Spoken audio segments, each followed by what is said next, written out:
L'attrape-cœur, chapitre 6. Il y a des choses, on n'arrive pas à s'en souvenir. En ce moment, je pense à Stradlater quand il est revenu après son encart avec Jane. Pas moyen de me rappeler exactement ce que je faisais quand j'ai reconnu son foutu pas dans le couloir. Probable que j'étais encore en train de regarder par la fenêtre, mais je vous jure, je m'en souviens plus. J'étais trop tracassé, voilà tout. Quand je suis vraiment tracassé, je me contente pas d'attendre que ça passe. Souvent, même, ça me donne la colique. Mais je vais pas au chiottes, je suis trop tracassé pour y aller. Je veux pas arrêter de me tracasser pour y aller. Si vous connaissiez Stradlater, vous seriez tout pareil. Cette espèce de salaud et moi, il nous était déjà arrivé de sortir ensemble avec des filles, alors je sais de quoi je parle. C'est un mec qui a pas de scrupules, sans blague. Bon, il y avait un lino tout le long du couloir et on entendait les pas qui se rapprochaient. Je me rappelle même pas où j'étais assis quand il est rentré. À la fenêtre, ou dans mon fauteuil, ou dans le sien. Je me rappelle pas, je vous jure. Il est arrivé en râlant à cause du froid au dehors, puis il a dit: Où est-ce qu'ils sont les autres? C'est comme la morgue ici. J'ai même pas pris la peine de lui répondre. S'il manquait de jugeote au point de ne pas se rendre compte qu'on était samedi soir et que tout le monde était sorti ou au plumard ou at home pour le week-end, j'avais pas à me casser à lui dire. Il a commencé à se déshabiller. Et pas un foutu mot sur Jane. Pas un. Moi non plus, j'en pipais pas un. Je me contentais de l'observer. Tout ce qu'il a dit, c'est merci de lui avoir prêté ma veste. Il l'a mise sur un cintre et il l'a rangée dans la penderie. Ensuite, il a dénoué sa cravate et il a demandé si j'avais écrit cette foutue diserte. Je lui ai dit qu'elle était sur son pajot. Il l'a prise et il l'a lue en déboutonnant sa chemise. Il était debout, torse nu, à lire et à se frotter les pectoraux et l'estomac avec cet air stupide qu'on lui donne. Il faut toujours qu'il se caresse l'estomac et la poitrine. Il s'adore, ce mec. Tout d'un coup, il a gueulé: Holden, sacré bordel! T'as parlé d'un gant de baseball? Et alors? Que j'ai dit, vachement agacé. Quoi et alors? Je t'ai pas expliqué que ça devait décrire une maison? T'as dit que ça devait être un descriptif. Si c'est un gant de baseball, je vois pas la différence. Bon Dieu, il était dans tous ses états. Vraiment furax. Tu fais toujours tout de travers. Il m'a regardé, il a crié. Pas étonnant si on te fout à la porte. Tu fais rien comme il faudrait, je te jure. Jamais rien. J'ai dit, bon, eh bien, rends-moi ça. Je me suis approché, je lui ai arraché la feuille des mains, puis je l'ai déchirée en quatre. Putain, mais qu'est-ce qui te prend, bordel? Je n'ai même pas répondu, j'ai jeté les morceaux dans la corbeille à papier, puis je me suis allongé sur le lit et pendant très longtemps, lui et moi, on s'est plus rien dit. Il a ôté toutes ses fringues, sauf le slip, et moi, étendu sur mon lit, j'ai allumé une cigarette. C'était interdit de fumer dans les dortoirs, mais on pouvait le faire tard dans la soirée, quand tout le monde dormait ou était sorti. Donc que personne sentirait la fumée. D'ailleurs, je le faisais juste pour embêter Stradlater. Ça le rendait dingue quand on se foutait du règlement. Lui, il fumait jamais au dortoir. Seulement moi. Il avait toujours pas sorti le moindre mot sur Jane. Alors moi, j'ai fini par remettre ça. Si elle avait que la permission de 9h30, tu t'es vraiment pas pressé pour rentrer. Tu l'as mise en retard. Il était assis au bord de son lit.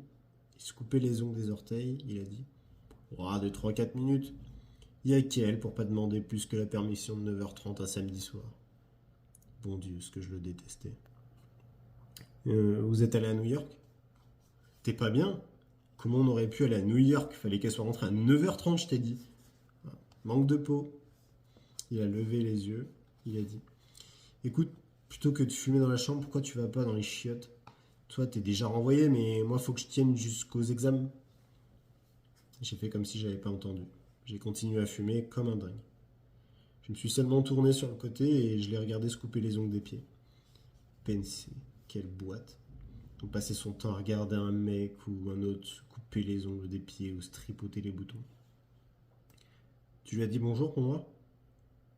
Ouais. Mon œil, le salaud. J'ai continué. Qu'est-ce qu'elle a dit? Tu lui as demandé si elle laisse toujours les dames au dernier rang? Non, je lui ai pas demandé, putain. Qu'est-ce que tu crois qu'on a fait toute la soirée? Jouer aux dames? J'ai même pas répondu. Bon Dieu, ce que je pouvais le détester. Au bout d'un moment, j'ai dit: c'était pas aller à New York, t'es et avec elle.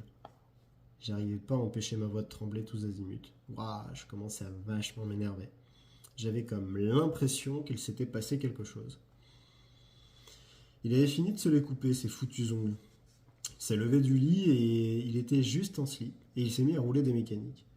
Il s'est approché de mon paddock et il s'est penché au-dessus de moi et il me flanquait des nions dans l'épaule, soi-disant pour rigoler. J'ai dit merde, arrête, où t'es allé avec elle si t'es pas allé à New York? Nulle part, on est resté dans l'auto. Il m'a redonné une mandale, toujours pour rigoler. J'ai dit arrête, merde, l'auto à qui? À Ed Banky. Ed Banky, l'entraîneur de basket à Penn State. Le gars Stradlater était un de ses chouchous parce qu'il jouait centre dans l'équipe et Ed Banky lui prêtait sa voiture. C'était interdit aux élèves d'emprunter les voitures des profs, mais les salauds de sportifs, ils se tenaient les coudes.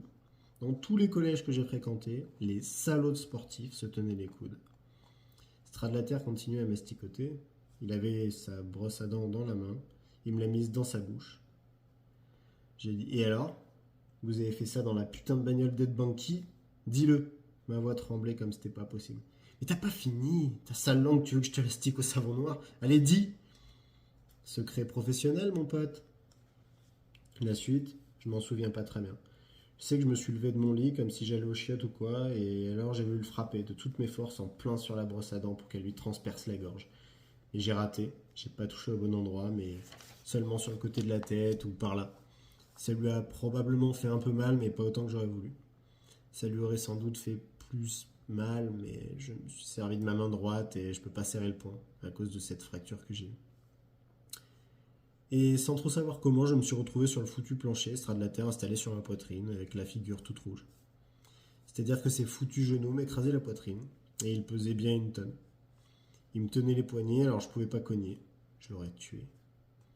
Il a dit et répété, mais qu'est-ce qui te prend, bon Dieu? Et son imbécile de tranche devenait de plus en plus rouge. J'ai dit, au-delà tes genoux, dégueulasse. J'ai hurlé presque, sans blague. Allez, tire-toi de là, salopard.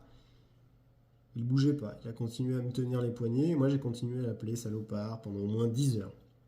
J'ai du mal à me rappeler tout ce que je lui ai dit. Je lui ai dit de pas se figurer qu'il pouvait faire ça avec n'importe quelle fille quand ça lui chantait. Je lui ai dit qu'il n'en avait rien à glander, qu'une fille garde ou garde passée d'âme au dernier rang, pour la bonne raison qu'il était un crétin. Il avait horreur qu'on l'appelle un crétin. Tous les crétins ont horreur qu'on leur dise qu'ils sont des crétins. Maintenant, tu la fermes, Holden, il a dit avec toujours la tronche cramoisie. Tu la fermes, point. Tu sais même pas si son prénom c'est Jane ou June, foutu crétin de mon cul. Maintenant, Holden, ferme-la, il a dit. Bon Dieu, je t'aurais averti, si tu la fermes pas, je te fous une pêche. J'ai dit, au-delà tes genoux de crétin puant, si je te laisse aller, tu la fermes? J'ai même pas répondu. Il a redemandé, Holden, si je te laisse aller, tu la fermes, oui ou non? Oui. Il s'est relevé et moi aussi je me suis relevé. J'avais la poitrine en compote à cause de ces saletés de genoux. J'étais rien qu'une saloperie de sinistre crétin.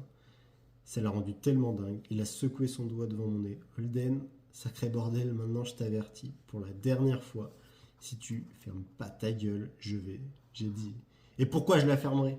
Et là encore, je hurlais littéralement. C'est bien le problème avec les crétins de ton espèce. Vous voulez jamais discuter de rien. C'est comme ça qu'on reconnaît un crétin. Il veut jamais rien discuter d'un tel. Alors c'est parti. Et je me suis retrouvé au tapis. Je me souviens pas si j'étais complètement KO, mais je crois pas. C'est plutôt dur de mettre quelqu'un complètement KO, sauf dans les films. Mais je saignais du nez, tous azimuts. Quand j'ai rouvert les yeux, le gars Stradlater se tenait juste au-dessus de moi. Il avait sous le bras sa foutue trousse de toilette. Bon Dieu, pourquoi que tu fermes pas ta gueule quand on te le dit? Il avait l'air plutôt énervé. C'était probablement la trouille que je me sois fendu le crâne quand il avait cogné sur le plancher. J'avais rien de cassé, dommage. Stradlater a dit encore, putain, tu l'as bien cherché. Waouh, il avait l'air vachement mal à l'aise. Je me suis même pas donné la peine de me relever. Je suis resté couché par terre en continuant à l'appeler sinistre crétin. J'étais furax, j'en pleurais presque. Il a dit, écoute, va te laver la tronche, tu m'entends? Je lui ai dit d'aller se laver la sienne de tronche, sa saleté de tronche de crétin. C'était pas très malin, mais j'étais tellement furax. Je lui ai dit de s'arrêter chez le concierge, Monsieur Schmidt, en allant au lavabo et de faire ça avec Mrs. Schmidt. Elle avait dans les 65 piges. J'ai attendu que le gars Stradlater ferme la porte et s'éloigne vers les chiottes. Et alors seulement je me suis relevé. J'ai cherché partout ma foutue casquette. Finalement je l'ai retrouvée, elle était sous le lit. J'ai enfoncé sur mon crâne, j'ai tourné la visière vers l'arrière parce que c'était plus à mon goût, et puis je suis allé regarder ma tête de con dans la glace. Vous avez jamais rien vu d'aussi sanglant. Du sang, j'en avais partout, sur la bouche, sur le menton, et même sur mon pyjama et ma robe de chambre. C'était un spectacle à faire peur et en même temps, je trouvais ça fascinant. J'avais l'air d'un gros dur. Je m'étais battu à peu près 2 fois dans ma vie, et les 2 fois j'avais dérouillé. Je suis pas un dur. Si vous voulez savoir, je suis un pacifiste. J'avais bien l'impression que le gars à clé avait entendu le chien, que ça l'avait réveillé. Aussi, j'ai écarté les rideaux de la douche pour aller voir chez lui ce qui se faisait. C'était pas souvent que j'y entrais dans sa piole. Ça schlinguait toujours un peu bicose. Il avait pas tellement des habitudes de propreté.